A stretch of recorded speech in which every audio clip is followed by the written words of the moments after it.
ቁርአን እየቀራን እያለ በአንድ ቃል ላይ ማቆም ከፈለግን ትንፋሽ አጥሮን ሊሆን ይችላል ወይንም የማቆሚያ የአንቀጹ መጨረሻ ሊሆን ይችላል። ማቆም የፈለግን ከሆነ የቃሉን የመጨረሻ ፊደል መመልከት አለብን።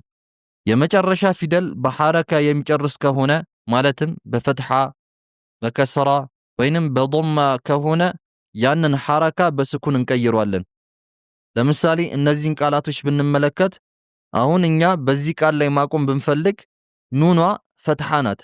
ስለዚህ እቺ ፈትሐዋን ወደ ስኩንነት እንቀይረዋለን። ስናቆም እንዴት ይሆናል? ወጡሪ ሲኒን ና የነበረው ን አርግተን እንቀይረዋለን።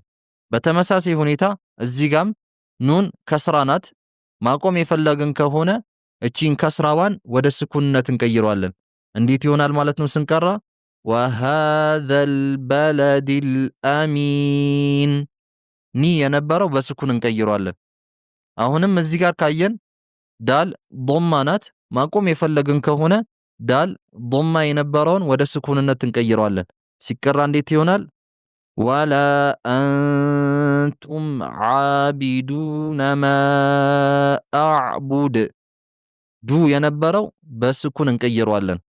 ሌላው የመጨረሻ ፊደል በተንዊን የሚጨርስ ከሆነ ማለትም በዶማተይን እና በከስራተይን የሚጨርስ ከሆነ ልክ እንደ ሐረካ ላይ እንዳቆምነው ሐረካቶቹን በስኩን እንደቀየርናቸው የነዚህንም ወደ ስኩን ቀይረን እናቆማለን። ለምሳሌ አሁን ይህንን ቃል ብናይ አይን የቃሉ መጨረሻ ናት።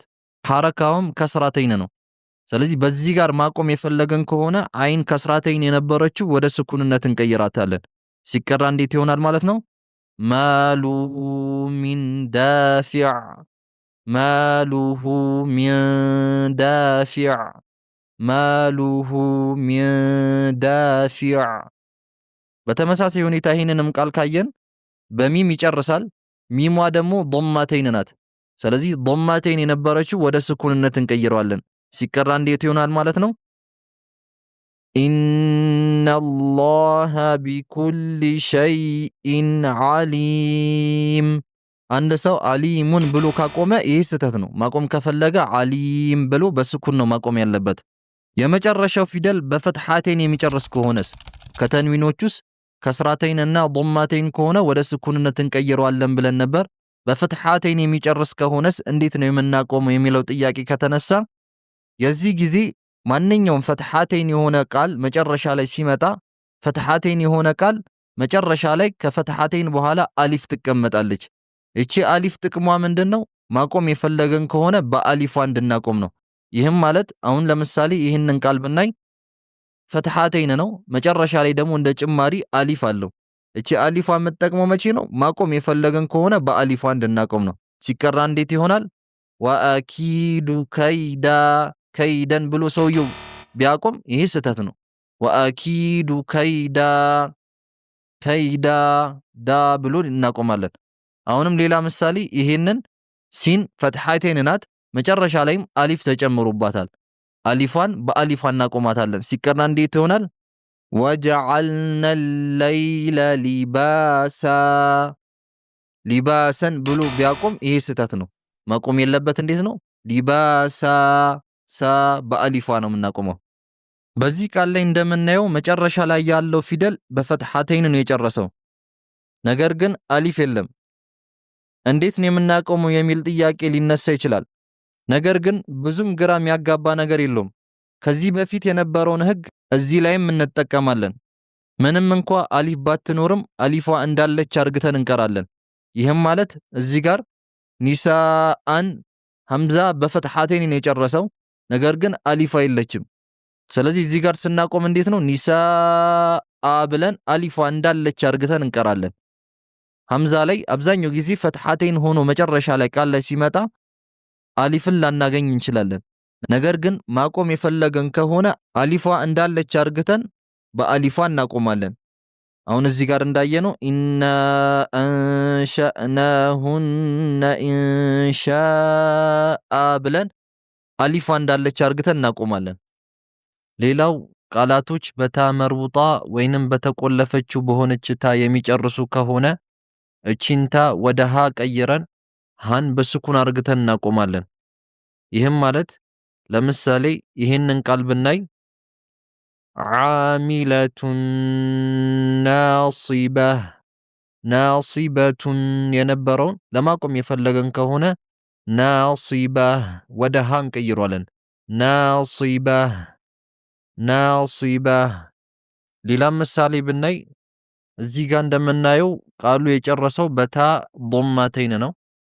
ታዋ መርቡጣ ወይንም የተቆለፈችው ታ ናት።